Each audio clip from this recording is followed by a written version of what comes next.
Vamos agir. Estão me ouvindo? Estão vendo minha tela? Sim. Gente, vamos conversar sobre direito empresarial em uma perspectiva... Na verdade, eu chamei essa aula de hoje de direito empresarial. No entanto, a gente não vai abordar apenas essa temática. Passei aquele trabalho para vocês e os trabalhos dos grupos 1 e 2, eu vou levantar a temática que eu tenho expectativa que vocês abordem hoje, certo? Naturalmente, a apresentação de vocês não deve ser uma cópia do que eu vou falar hoje. Não faz o menor sentido. A intenção é vocês trazerem elementos novos, a intenção é vocês, de alguma maneira,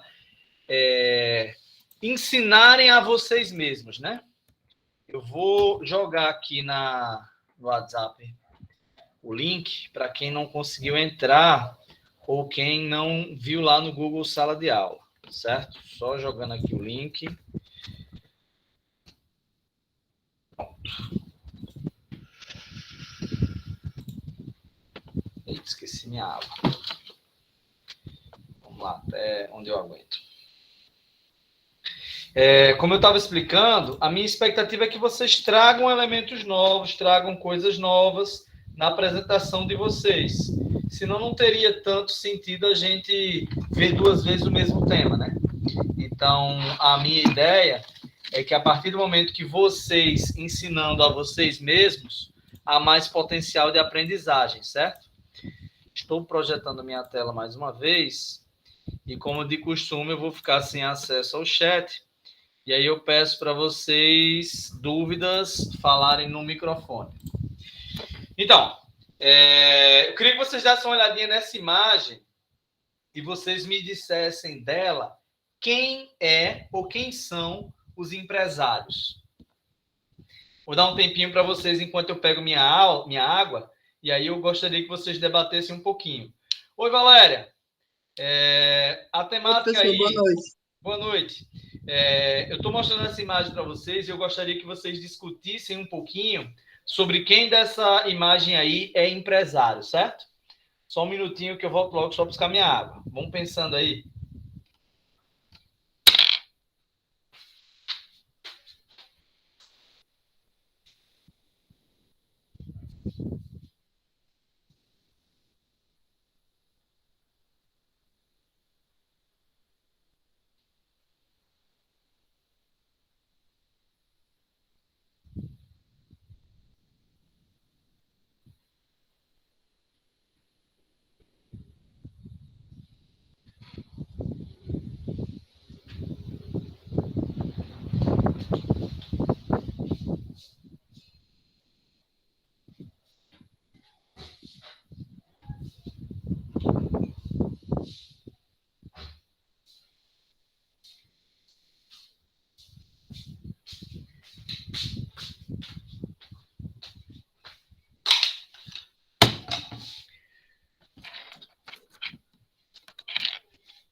E aí, pessoal, chegaram a alguma conclusão?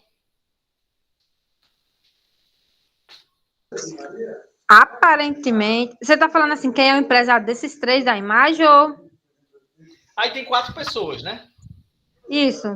Assim, por exemplo, eu acho que esses de paletó, eles parecem ser mais os parte da administração. Mas isso não quer dizer que eles não sejam empresários também, não. Pode exercer as duas funções. Faz sentido o que você está dizendo. Eu acho que todos aqui se colocam como empresário, né? Esse do hot dog ele também pode ser um empresário, não é porque ele não está de paletó que quer dizer que ele não seja. Ele pode ser tanto empresário como administrador do negócio dele. Eu que acredito que seja, né? Até pelo estilo aqui de vender. Geralmente, pequenos negócios, assim, o dono, é dono, empresário e administrador. Ele faz tudo, né? Perfeito. Análise muito perspicaz. Alguém quer comentar mais alguma coisa antes de... Oi, desculpe, Antônio. Pode continuar. Não, essa do meio também, essa do chefe também me transparece isso, assim, sabe? Alguém tá conversando, assim, parece com alguém da administração. Algo desse tipo, sabe? Mas é isso, ó. Show de bola. Obrigado pela colaboração. Alguém mais quer comentar?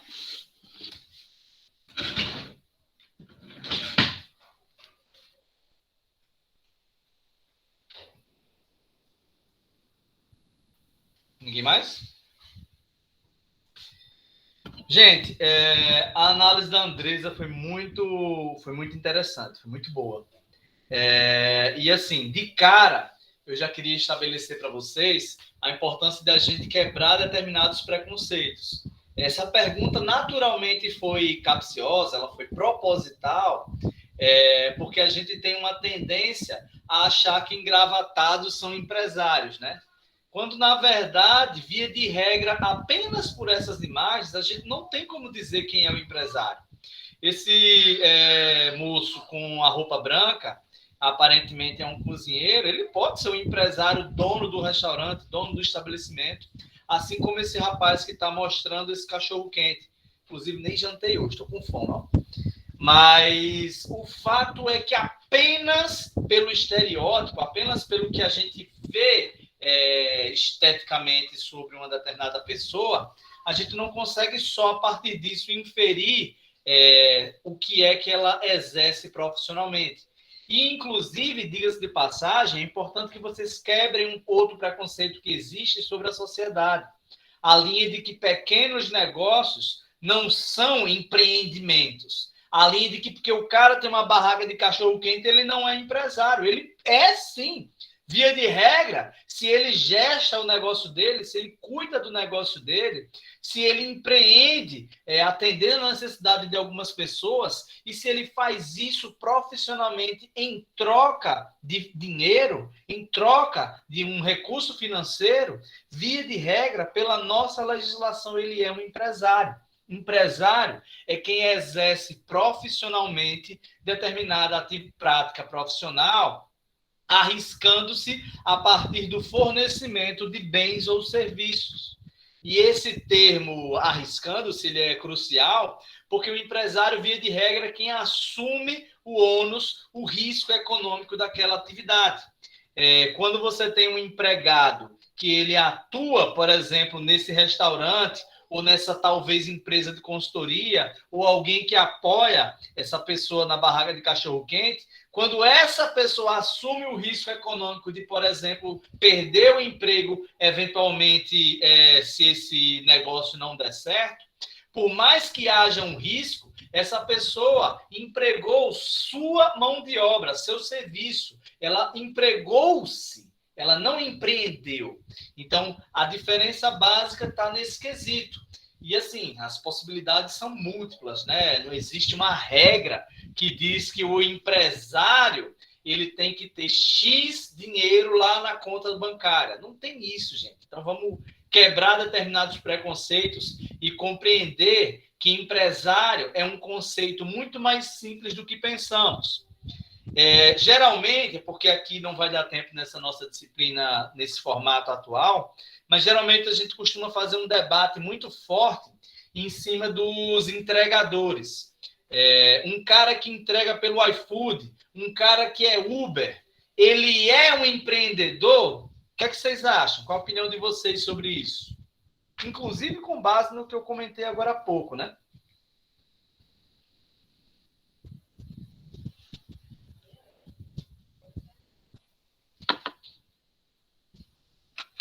Deixa eu ser mais objetivo. O cara que faz corrida com o Uber, ele é empreendedor, sim ou não? É sim. Sim. Beleza. Por que vocês acham? Como você falou, ele está ali correndo o risco, né, de aquele negócio dele não gerar nenhuma receita, ter prejuízos, então aparentemente se coloca como empresário, né? Uhum. Eu acho. O que mais? Vejam, mais uma vez a gente toca num tema um pouco ácido, né? É uma pergunta, mais uma vez, capciosa. Quando a gente fala no empresário, é quem assume o risco econômico daquela atividade. Mas ele assume o risco econômico na perspectiva de ele movimentar aquela atividade a partir do emprego de seu capital. Existe uma discussão muito densa sobre o entregador de encomendas, por exemplo, sobre o motorista de aplicativo, seja Uber, 99 Táxi e outras empresas, porque por mais que estas pessoas estejam empregando o seu tempo, seu capital, por exemplo, a partir de um carro, por exemplo, a partir de uma moto, por exemplo, a partir de uma bolsa de entrega e outros recursos que são necessários, por mais que eles empreguem capital nisso, eles não assumem o risco integral, sendo a linha, vamos dizer assim, de frente que puxa o nome da instituição. É diferente nesse cachorro-quente do Léo aí, por exemplo, que se por acaso acontecer de alguém sofrer uma infecção intestinal comendo esse lanche, a pessoa vai reclamar com o Léo. Mas quando o motorista do Uber comete alguma imprudência, sofre algum acidente, o ônus disso vai, em termos, vamos dizer assim, mercadológicos, cai para o Uber. Mas existe uma outra face que não deve ser esquecida, e é a face da precarização. Isso, inclusive, é também um problema para este trabalhador, para esta pessoa que se envolveu neste serviço. Porque, eventualmente, em acidentes, eventualmente em momentos em que a pessoa precisa de um certo amparo do empregador, muitas vezes essas empresas simplesmente se esquivam, alegando que não tem vínculo profissional, alegando que não empregou propriamente estas pessoas. E aí vocês lembram dos requisitos para ser empregado, que eu falei isso para vocês na nossa N1. Vocês lembram dos direitos trabalhistas que existem e que esses trabalhadores não possuem esses benefícios, porque hoje nós temos uma relação de trabalho e de emprego muito líquida, ao ponto de, às vezes, ficar solto e o empregado simplesmente ficar ao Deus dará. Então, sendo mais objetivo agora numa resposta para a pergunta que eu dei, eu diria que essas pessoas são trabalhadores, elas não são empresários, elas podem, talvez, se autodenominar empreendedores, porque buscam resolver problemas próprios e de uma região em que atuam. Mas, do ponto de vista do nosso Código Civil, elas são empregados, elas são trabalhadores autônomos. Essas pessoas não possuem o mesmo vínculo empregatício e elas não se podem chamar de empresários propriamente, porque o ônus integral do que fazem não é deles. Afinal, existe um nome que eles se vinculam. Vocês percebem como é confuso e como é denso essa discussão? Lá em empreendedorismo a gente conversou sobre ela. Quando você tem um cara que resolve os problemas da região, inclusive os próprios, talvez do ponto de vista financeiro, por exemplo, você pode chamar esse cara de empreendedor, mas nem todo empreendedor vai ser um empresário. E nem todo empresário vai possuir habilidades de administrador, que inclusive foi o ponto que a Andresa citou no início da aula, quando ela estava falando desse senhor que está à direita da tela de vocês. Talvez ele seja um administrador, talvez ele seja um gestor ou alguma coisa do gênero, mas não necessariamente ele vai ser o dono do empreendimento, não necessariamente ele vai ser um dos empresários que atuam nisso. E veja, os empresários não necessariamente precisa ser uma pessoa só. Existem sociedades, existem parcerias comerciais que muitas vezes ambos ficam responsáveis pelo empreendimento. Então, essa imagem que vocês estão vendo aí na tela, a foto do meio, que é aparentemente esse senhor vestido de branco, talvez um cozinheiro, e esse outro de terno, ambos podem ser empresários do empreendimento. Só pela foto a gente não consegue dizer. Então, eu não sei se está claro para vocês, mas o que eu gostaria que vocês entendessem dessa nossa reflexão inicial é que empresário é aquele que assume o risco econômico de uma determinada tarefa. E assume o risco econômico na linha de frente, inclusive da responsabilidade civil por ela. E como responsabilidade civil por ela, eu estou falando de, eventualmente, prejuízos para a sociedade que este empreendimento possa causar.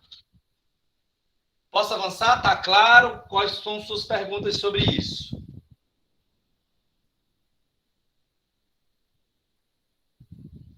Nenhuma, gente? Não é possível, um assunto tão denso, ninguém tem dúvida? Tá. Mas vamos lá. A gente está falando sobre a prática empresarial. A gente está discutindo sobre o que é empresário. E desde a nossa primeira aula de Fundamentos em Administração, que a gente tem discutido sobre o nosso papel enquanto campo de estudo.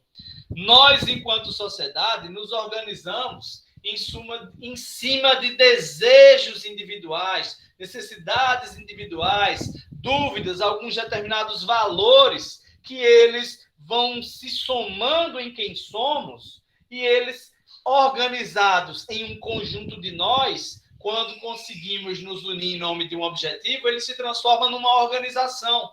Então, via de regra, a organização ela é multidimensional, ela abarca várias facetas de quem somos e vários de nós. E isso, naturalmente, dá muita confusão, porque passamos por desejos e necessidades que eles são muito próprios e individualistas. Quando a gente coloca esses desejos e necessidades em nome da convivência grupal, muitas vezes, via de regra, vai dar muitos conflitos de várias naturezas possíveis. Seja pela disputa por recursos, ou seja a disputa de ego, a disputa de desejos. Lembrem-se, quando estudamos lá na Escola das Relações Humanas, que o elemento motivacional jamais pode ser esquecido. A gente não trabalha exclusivamente em nome de uma remuneração. A gente trabalha em função de várias coisas, entre elas a nossa motivação para agir. E nesse quesito, a administração age. A administração congrega as organizações, reunindo pessoas em nome de uma causa comum. Então, acima de tudo, o nosso campo de estudo é sobre como melhorar a convivência humana.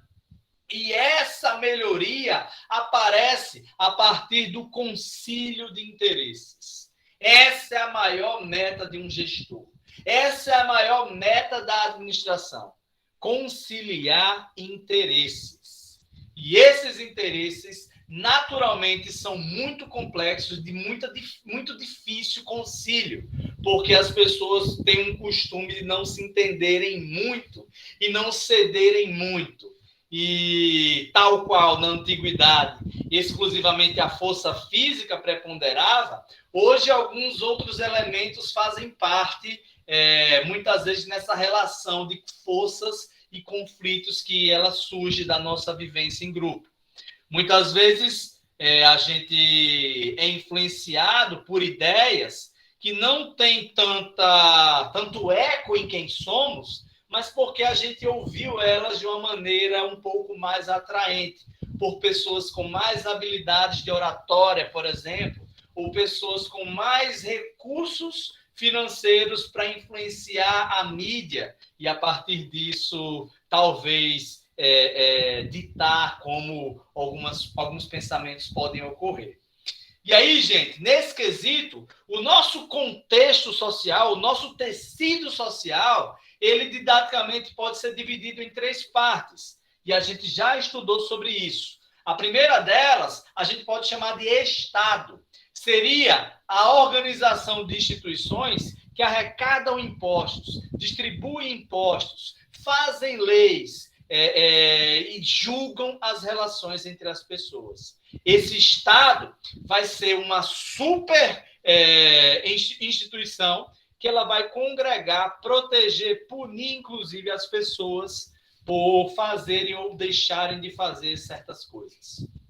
Mas num segundo setor, num segundo instante, e eu digo segundo não necessariamente em ordem hierárquica, eu queria que vocês observassem bem essa imagem, porque ela ilustra didaticamente sobre o que estamos falando. Não necessariamente, pelo menos no sistema capitalista, não necessariamente o Estado ele vai ser o topo máximo e exclusivo que todos os outros tipos de sociedade, tipos de organizações se submetem. Via de regra, deveria ser porque é ele que realiza as legislações. Mas muitas vezes o mercado tem lobby, tem influências que ditam e reorganizam, inclusive, algumas leis desse Estado. Eu estou falando, por exemplo, de lobistas que interferem na nossa legislação e mexem diretamente na nossa política. Vide o que os bancos fazem com os juros no Brasil, por exemplo. E, inclusive, hoje, o próprio Banco Central não é mais nem 100% controlado pelo governo federal, graças às últimas decisões do nosso Congresso Nacional sobre isso. Mas, enfim, isso é outra pauta. O que eu quero dizer com isso é que, por mais que a gente chame de primeiro Estado, eu não quero que vocês entendam ele como a instituição máxima que... Oi, quer falar? Tá. Vou interpretar como um acidente. Mas pode falar, viu, gente? Fique à vontade. Eu estava falando que o Estado, apesar de a gente chamar ele de primeiro setor, ele não deve ser visto como o ente primordial que todos se submetem. Apesar de, via de regra, a gente tem que obedecer às regras estatais. Mas eu quero que fique claro que, muitas vezes, um desses entes influencia diretamente o outro. No segundo setor, temos as empresas privadas, temos o mercado. E no nosso sistema capitalista brasileiro, no neoliberalismo, que é a corrente econômica empregada no nosso país nas últimas décadas, a gente tem uma influência muito forte do mercado em práticas do governo. A ideia é que nós vendamos o conceito de Estado mínimo para que esse Estado mínimo atue só no que ele é indispensável. E eu não quero aqui dizer que essa corrente é boa ou ruim. A gente já conversou sobre isso em outros momentos, inclusive quando discutimos sobre a importância do Estado e como seria a nossa vida sem o Estado. Mas o que eu quero que vocês compreendam é que, na prática, o Brasil roda no neoliberalismo e no sistema capitalista de mercado. O mercado, via de regra, é uma instituição neutra que ele supostamente se autorregula e supostamente ele resolve todos os problemas dele dentro dele mesmo. E, naturalmente, vocês têm maturidade intelectual para compreender todos os problemas que essa ideia traz. Mas não é o foco da nossa discussão hoje. Inclusive, o grupo que vai falar sobre isso, se quiser, pode comentar um pouco mais sobre essa temática. Mas eu queria que vocês entendessem que, além do primeiro e segundo, tem um terceiro setor, que ele meio que atua onde o Estado muitas vezes é omisso, onde o mercado muitas vezes não se interessa. A sociedade civil organizada cuida basicamente, a partir dos seus voluntários, de causas um pouco mais subjetivas. E eu digo subjetivas no aspecto dos seus voluntários que atuam nele. Mas a sociedade civil organizada, as igrejas, as ONGs, as instituições, via de regra, sem fins lucrativos, elas atuam mais ou menos onde o Estado não consegue chegar, ou o mercado acredita que não vai lucrar por lá. Eu estou falando de associações de bairro, eu estou falando de sindicatos de trabalhadores, eu estou falando de instituições com finalidades não econômicas. E, gente, compreendam que finalidade não econômica não é o mesmo de que rodar de graça. E eu estou falando isso para ilustrar que, por exemplo, uma associação esportiva, um clube de futebol, supostamente são instituições não econômicas. Um sindicato, por exemplo, ele é uma instituição não econômica, ele não existe para dar lucro a um empresário. Ele existe para atender os interesses das pessoas que fazem parte dele. Uma associação de bancários, por exemplo, acredito que vocês já devem ter entrado em contato com a AABB, por exemplo, que ela compõe várias cidades, ela, via de regra, é uma associação recreativa. Aí, em Tabuleiro, tem uma instituição muito interessante, que é aquele clube, né? Que estava tendo vacinação lá. Vocês me ajudam, gente, com o nome? Fugiu agora mesmo. Arte Clube. Arte Clube. Obrigado, Andresa. O Arte Clube, eu não sei como é que está a organização societária dele, mas se ele funciona como uma associação, o susto. Deixar pro pessoal. Tchau, pessoal. Tchau. É aqui a câmera. Onde? A câmera é aqui. Tá me vendo? Não. É aqui. Tchau, Neném. Boa noite. Tchau. Boa noite, pessoal. Tá dando tchau o outro?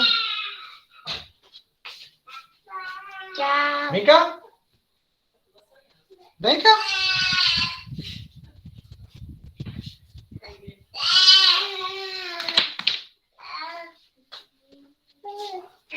Ai, pessoal, meu rapaz. Dê oi pro pessoal. Hein, neném? Lindo. Tá com vergonha? Você tava me chamando agorinha?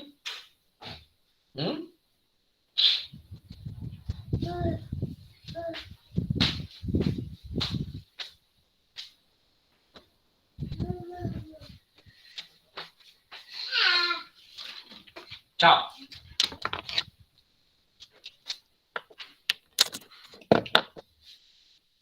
Eu estava falando sobre o Arte Clube.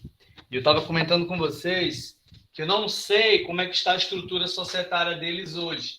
Mas se ele é uma associação, via de regra, os seus integrantes não se juntam para ter lucro. Claro, gente, que eu não estou falando do Arte Clube, mas existem algumas instituições como essas do terceiro setor que podem eventualmente fazer coisas não apropriadas ao que se espera do terceiro setor.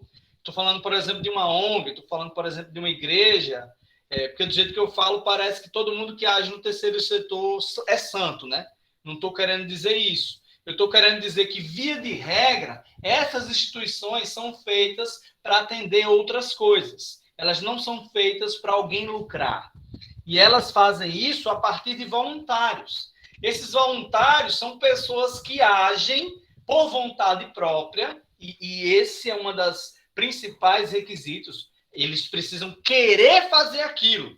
E eles têm que querer fazer aquilo, lê-se, trabalhar em nome de outras pessoas, sem receber retribuição financeira por isso. Eu estou falando das pessoas que atuam dentro de uma igreja, atuam dentro de uma ONG de animais, um abrigo de idosos, enfim, as possibilidades são múltiplas. O voluntário, via de regra, é alguém, inclusive, que tem motivações subjetivas. Às vezes é o cara que tem um tempo livre e quer preencher aquele tempo. Às vezes é um cara que quer melhorar o currículo dele. É aquele cara que tem uma certa gratidão porque em algum momento foi beneficiado por esse tipo de serviço. E essas motivações, elas podem naturalmente se alterar com o tempo, porque as pessoas vão mudando mesmo. Eu fiz um estudo sobre isso, inclusive no meu mestrado eu me aprofundei, mergulhei muito nessa temática e estudei algumas organizações voluntárias.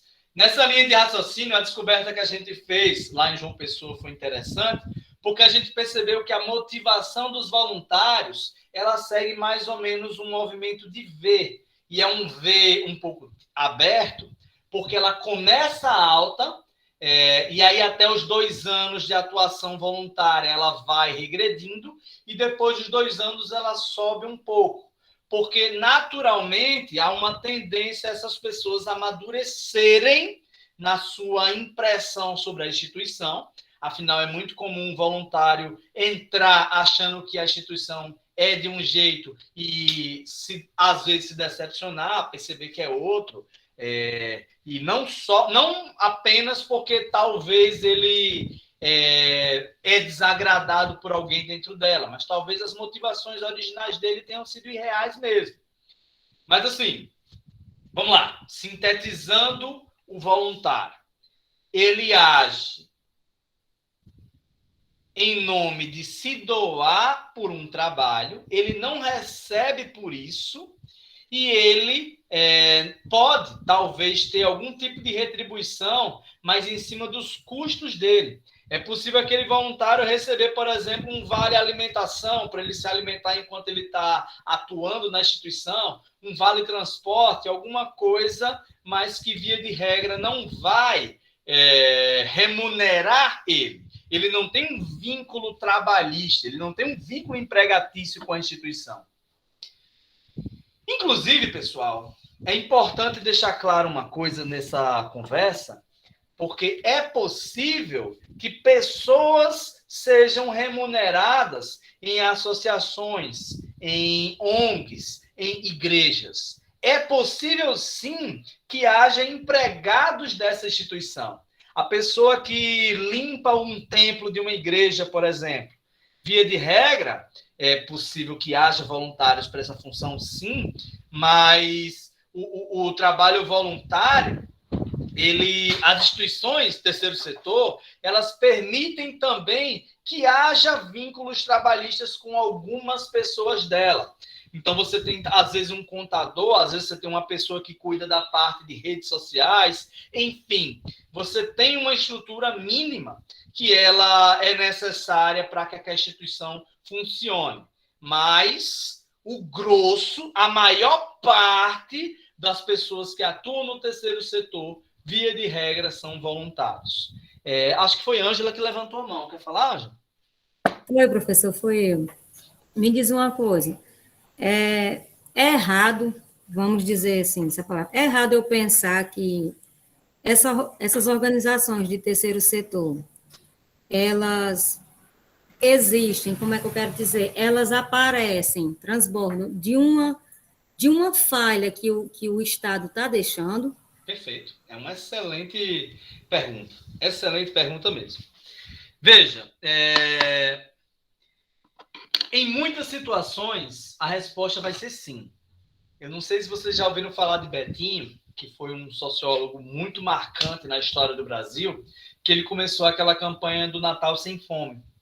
Isso viralizou no país todo, e várias campanhas natalinas foram surgindo a partir de um trabalho que ele fez lá na década de 90.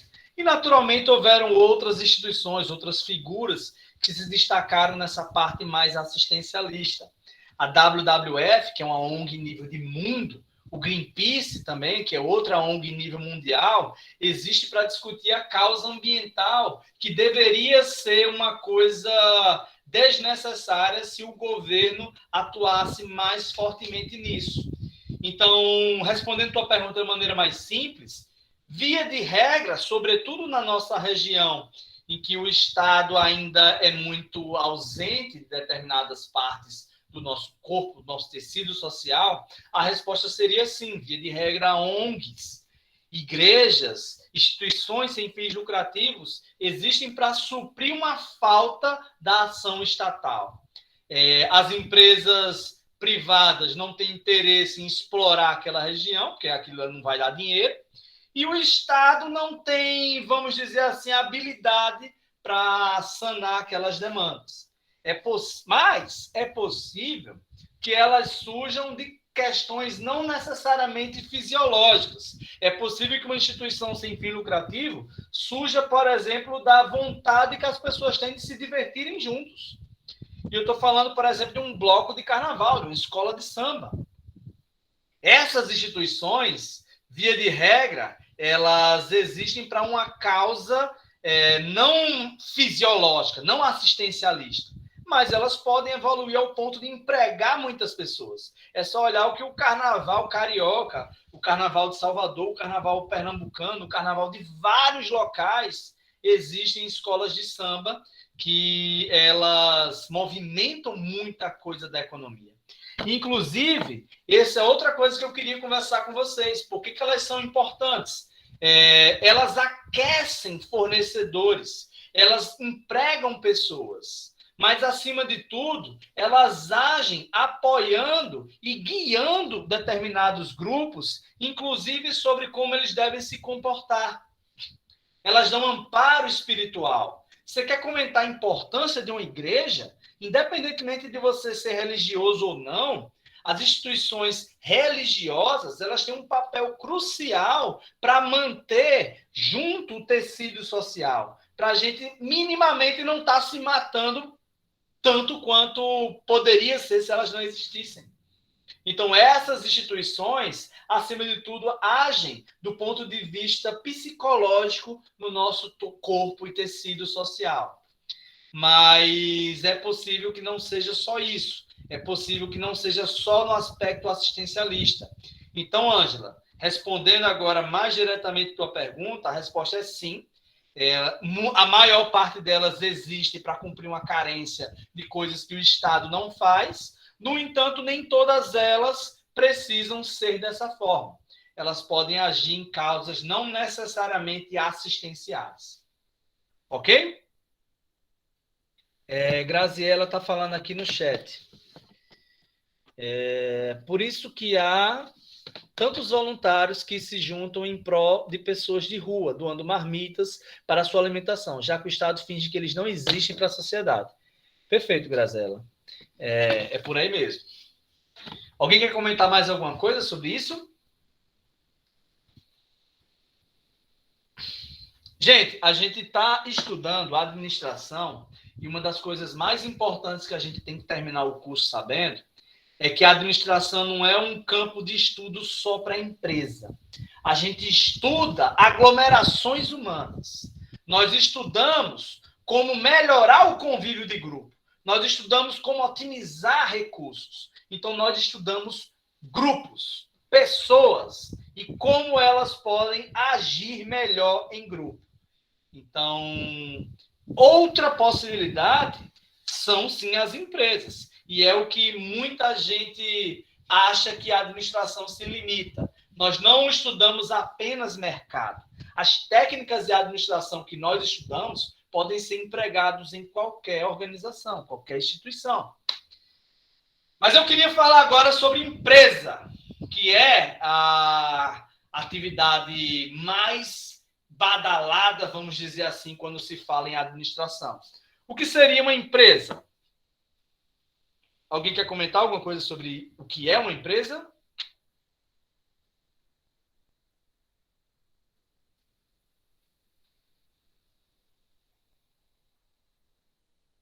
Ih, rapaz, vocês já foram mais participativos, viu? Gente, empresa é uma personalidade jurídica. Isso é importante ficar claro, porque juridicamente é como se a empresa fosse uma pessoa. Do mesmo jeito que existe o CPF, existe um CNPJ.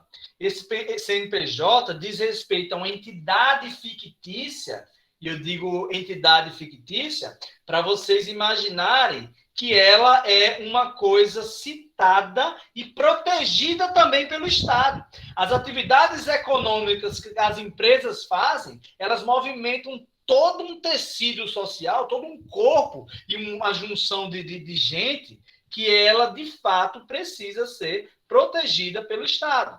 E aí é que se fala de personalidade jurídica quanto a direitos e deveres. A pessoa jurídica tem direitos e deveres tanto quanto a pessoa física. A pessoa jurídica pode dar calote, a pessoa jurídica pode morrer quando ela vai à falência, ela pode ser de alguma maneira restaurada, né? Quando existe algumas discussões de concordata, enfim.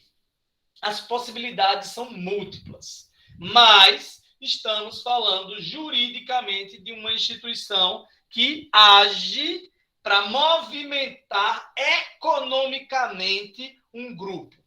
E eu digo economicamente para se contrapor ao que a gente acabou de estudar. Enquanto no terceiro setor você tem organizações que agem em nome de não haver lucro entre as partes, no segundo setor, via de regra, tem que ter o lucro como um elemento central. E aqui eu estou falando, por exemplo, dos setores econômicos. O setor primário, que é a questão dos recursos agrícolas, pesqueiros, pecuários. Aqui eu estou falando de quem pesca, de quem cria gado, de quem planta grãos. Essas empresas são do setor primário. O setor secundário transforma matérias-primas. Eu estou falando, por exemplo, de uma fábrica como a Betânia, de uma fábrica como a Copechus. São instituições, são indústrias que pegam matéria-prima, normalmente do setor primário, transformam elas em outras coisas, para que elas, então, sejam comercializadas no setor terciário. O comércio, de maneira geral, a prestação de serviços, de maneira geral. E esses setores econômicos, dentro deles, você tem algumas categorizações. Você tem empresas privadas, que é quando o capital está na mão de pessoas, de particulares. Existem outras possibilidades. O grupo que vai falar de sociedades poderia abarcar essa temática. Existe possibilidade de você ter pessoa jurídica dono de outra pessoa jurídica. Isso é possível, né? Então, as possibilidades são múltiplas aí. Existem as empresas públicas, né, que são aquelas controladas pelo Estado. E aqui eu estou falando em empresa pública. Veja, é segundo setor. Não estou falando do primeiro setor, não. Lá no primeiro setor, eu tenho INSS, IFCE, prefeitura. Aqui, empresa pública é outra coisa. A empresa pública é aquela controlada pelo Estado, mas que exerce uma atividade basicamente feita para o setor privado. Há lucro, certo? Eu estou falando, por exemplo, dos Correios. A Caixa Econômica Federal eu coloquei aí, mas ela está mais na perspectiva de empresa mista, né? Apesar dela não ter sido privatizada ou algo do gênero. Mas o exemplo clássico de empresa pública são os Correios, porque eles são controlados pelo Estado e são uma atividade essencialmente econômica. E aí entra uma coisa interessantíssima nessa discussão, porque nós estamos falando do segundo setor, mas aqui, por meio das empresas públicas, muitas vezes elas atuam na lógica de ir onde empresas privadas talvez não tivessem tanto interesse. A gente conversou outro dia sobre os Correios. A gente falou, por exemplo, das entregas que eles fazem no interior, por exemplo, de Areia Branca, em que talvez uma empresa privada não tivesse tanto interesse, porque não geraria tanto retorno financeiro. E aí entra a nossa necessidade de ter senso crítico nas discussões que envolvem potenciais privatizações, né? Mas, enfim, não quero me aprofundar nisso. Eu quero que vocês entendam que existem várias categorias de empresas. Uma delas é a lógica de empresa pública, que ela meio que faz um mix entre o primeiro e o segundo setor. Mas, via de regra, ela é uma empresa, então ela vive em função de ter lucro. E, diga-se de passagem, os Correios dá lucro, sim. Ela deu prejuízo no passado, mas já tem uns aninhos aí que está com saldo positivo. Não vão cair em picaretagem que falam por aí, não, viu? Mas voltando. Qual é a empresa mista? A empresa mista é aquela que tem um capital partilhado. Ele é uma relação entre algumas pessoas privadas e o Estado, que eles compartilham a gestão, compartilham, inclusive, os lucros. Essas empresas, a exemplo da Petrobras e do Banco do Brasil, por exemplo, elas são de capital aberto. Então, por 20 e poucos reais, você pode ser sócio da Petrobras, comprando ações dela. E, assim, essa relação é interessante porque você tem a ideia mista entre o primeiro e o segundo setor, mas de uma maneira muito mais voltada ao segundo setor. E olha a diferença. Enquanto os Correios se preocupam mais com o lado social, por ser empresa pública, a Petrobras, por ser uma empresa mista, ela, via de regra, vai se preocupar muito mais com o lucro. Daí a diferença básica, se você quiser entender esse assunto de uma maneira um pouco mais aprofundada, a diferença básica estaria aí, na profundidade que se tem as relações societárias. Você, numa empresa mista, basicamente se preocupa com os acionistas. Numa empresa pública, um contexto maior de preocupações. Vide Correios e Banco do Brasil, como eu citei agora há pouco. Outro exemplo de categorizações são as cooperativas. E aqui tem outra polêmica. Esse assunto é denso, né, gente? Muita polêmica em cima disso. Mas existem autores que colocam as cooperativas lá no terceiro setor. Por quê? Porque elas não visam o lucro. Elas são instituições de propriedade dos trabalhadores. Por que eu destaco elas? E por que eu sou um dos que coloca a cooperativa mais no segundo setor? Porque as atividades econômicas que são desenvolvidas, elas basicamente giram em torno de manter o negócio viável. E nessa perspectiva, elas lucram, ainda que muitas vezes invistam diretamente na própria empresa. Essa é a minha visão, mas vocês vão encontrar algumas divergências sobre isso. O que eu quero que vocês entendam é que cooperativa é uma das instituições que, via de regra, se enquadram nas empresas. Na verdade, não é nem empresa, né, gente? Cooperativa não se chama de empresa, mas ela atua nesse mercado que busca, de alguma maneira, movimentar recursos econômicos. A diferença básica está na gestão dela, que, diferente de uma empresa em que você tem poucas pessoas como gestor, poucas ou uma, né? Dependendo do tipo de empresa que se fala, na cooperativa você tem um grupo de trabalhadores que cada um deles é parte e dono dessa instituição. Alguém quer comentar alguma coisa sobre isso? Gente, esse tema é um labirinto que você abre uma porta e dessa porta gera uma janela, dessa janela você entra em outra sala. Então, é muito importante que vocês perguntem, certo? É muito importante que vocês se aprofundem nisso aqui para isso não ficar uma discussão rasa. Por que as empresas são importantes? A resposta, eu espero que a essa altura seja óbvia. Empresas movimentam empregadores, empregam pessoas. Elas dão dinheiro a fornecedores, elas prestam serviços a clientes, elas prestam impostos para que o governo consiga movimentar sua máquina. Ela age na comunidade local, potencializando o uso dos recursos do meio ambiente. Muitas vezes destrói esse meio ambiente. Sim, isso é um fato. Mas a questão é que elas interferem diretamente onde existem. As empresas são importantes porque elas, acima de tudo, são motores da nossa economia. Se você for estudar os atores que mais movimentam a economia de um país, você sempre vai ter 3 principais: governo, empresas e famílias.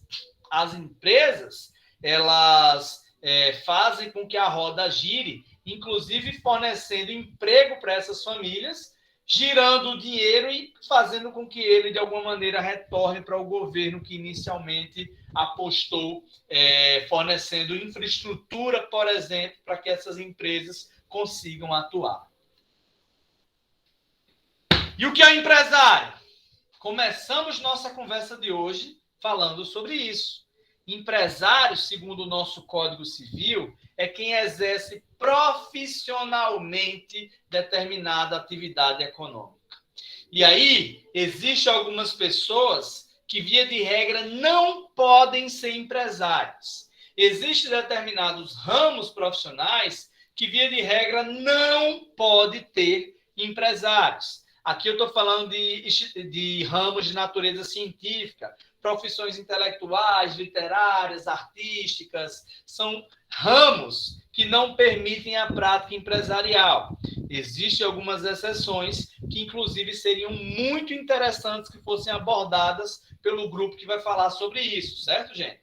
Mas eu quero que vocês compreendam que, via de regra, para ser empresário, tem que se assumir o risco com a produção ou circulação de bens e serviços. E aí entra o que a gente conversou no iniciozinho da nossa aula de hoje. No entanto, existem algumas pessoas que são proibidas de exercerem atividades profissionais. Eu estou falando, por exemplo, daqueles incapazes civilmente. Menores de 18 anos, pessoas com determinados vícios, com doenças como alcoolismo, aquelas pessoas que têm doenças transitórias, psicológicas, por exemplo, pessoas que são qualificadas judicialmente como pródigos, enfim, algumas pessoas se caracterizam e são impedidas de serem empresários por não terem a capacidade civil necessária para isso. Outras são impedidas, não é que elas não têm capacidade civil, é que não seria justo com outros empresários se elas exercessem atividades profissionais empresariando. Eu estou falando, por exemplo, de funcionários públicos federais. Eles não podem ser donos de empresa, eles podem ter cotas dentro dessa empresa. Eu estou falando de pessoas que usaram de má fé em negócios anteriores, são os falidos não reabilitados. Eu estou falando de militares, membros das 3 forças de maneira geral, né, pessoal? Além de polícias militares. Eu estou falando de algumas pessoas que o nosso Código Penal proíbe diretamente, como juízes, membros do Ministério Público, leiloeiros, estrangeiros que não moram no Brasil, parlamentares. E aí, naturalmente, alguns de vocês talvez conheçam médico tal que tem uma empresa. Aí entra uma coisa interessante para vocês pensarem, e o grupo que vai apresentar sobre isso trazer uma discussão interessante dessa temática. Quer dizer que o médico não é empresário? Não. E como é que ele tem uma clínica? Como é que um advogado advoga? Como é que um dentista tem um consultório? É uma dúvida interessantíssima para vocês trazerem e levantar no trabalho, viu, gente? Fica aí a dica. Não vou responder e de propósito, viu? Porque eu gostaria muito que o grupo que vai falar sobre isso se aprofundasse nessa temática. Mas, pessoal, certamente vocês já ouviram empresários reclamando dos impostos.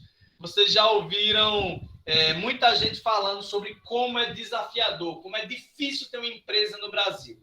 Então, por que raios eu vou formalizar minha empresa se eu posso simplesmente estar vendendo indiretamente? Existem muitas razões, mas eu elenquei algumas delas que eu queria que vocês pensassem sobre.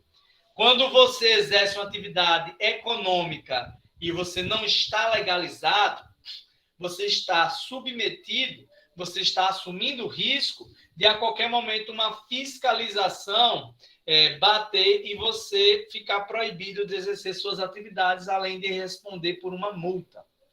Além disso, com o CNPJ, você vai conseguir pegar algumas linhas de financiamento. Taxas costumam ser mais baratas para a CNPJ, além de alguns benefícios da Previdência Social. E aqui eu trago para vocês, e eu peço para o grupo que vai falar sobre MEI, dar uma aprofundada nessa temática aí. Eu levantei para vocês que entregadores por encomenda, por exemplo, o pessoal que dirige por aplicativos, eles, via de regra, não são empresários, mas eles podem fazer o que a gente chama de microempreendedor individual. E aí eles vão ter direito a várias coisas que o nosso INSS fornece. Esse slide, essa discussão de por que formalizar a sua empresa, ela é interessantíssima para o grupo que vai falar sobre MEI. Se eu não me engano, é o 3º grupo, certo, gente? Mas a partir do momento que você tem um CNPJ, além de proteção nessas coisas, você tem acesso a vários mercados de empresas públicas, de órgãos públicos, do primeiro ou do segundo setor, que costumam fazer eventos ou vender exclusivamente para CNPJs.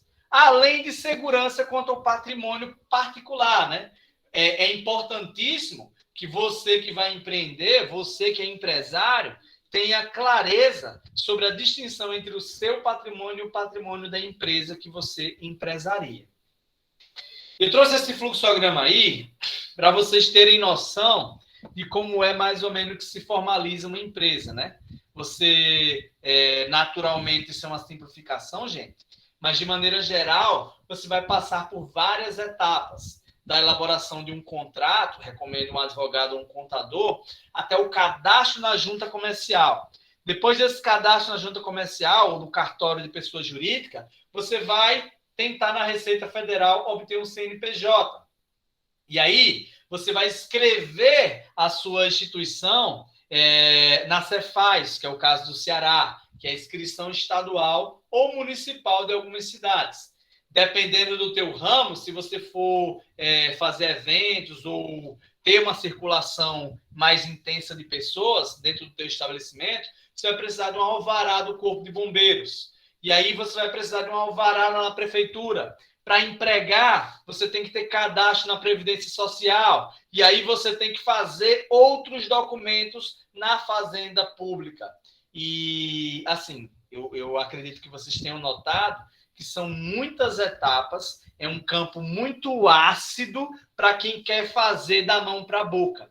Tudo isso precisa de ajuda profissional. Tudo isso precisa de uma equipe, por exemplo, de um contador que te apoie nesse quesito, ou você, como técnico em administração, se aprofundando e averiguando como minimizar essas burocracias, chamemos assim, certo? Mas algumas etapas desse processo são exclusivas para o contador, viu, gente? Acho que foi Keliane que levantou a mão. Quer falar? Toda empresa de qualquer coisa tem que ter essa legalização todinha. Não. Mesmo Não. Na verdade, algumas dessas coisas são regra geral, certo? Mas existe uma simplificação quando se fala em MEI. De maneira geral, você precisa de um CNPJ. O MEI, você consegue esse CNPJ por meio do site mesmo. Você consegue fazer isso da sua casa, certo? Mas se você vai operar vendendo produtos, fisicamente eu estou falando, você precisa minimamente de um alvará na prefeitura. Se você vai receber gente no seu estabelecimento e ele tem um porte um pouco maior, é interessante que tenha alvará do Corpo de Bombeiros. Então, respondendo a tua pergunta, Keliane, a resposta é não. Depende do que é que você vai fazer. Mas algumas coisas, minimamente, sim, precisam ser providenciadas, a exemplo de alvarás, certo? Algumas prefeituras municipais emitem esse alvará de uma maneira mais simplificada. Você pede isso no site da prefeitura, vem um funcionário da prefeitura no teu estabelecimento, ele vai checar minimamente e vai te fornecer um alvará. Outras coisas são mais simples que um contador resolve isso para você em 2 tempos. Inscrição, por exemplo, inscrição estadual, alguns documentos na Fazenda Pública, essas partes um pouco mais técnicas, dependendo do tamanho da tua empresa, eu considero crucial a participação de um contador nesse processo, viu, gente? O que mais?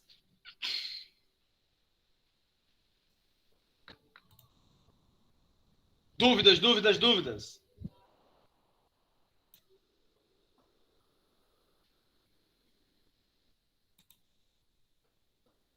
Vou encerrar a gravação aqui para a gente conversar um pouquinho mais.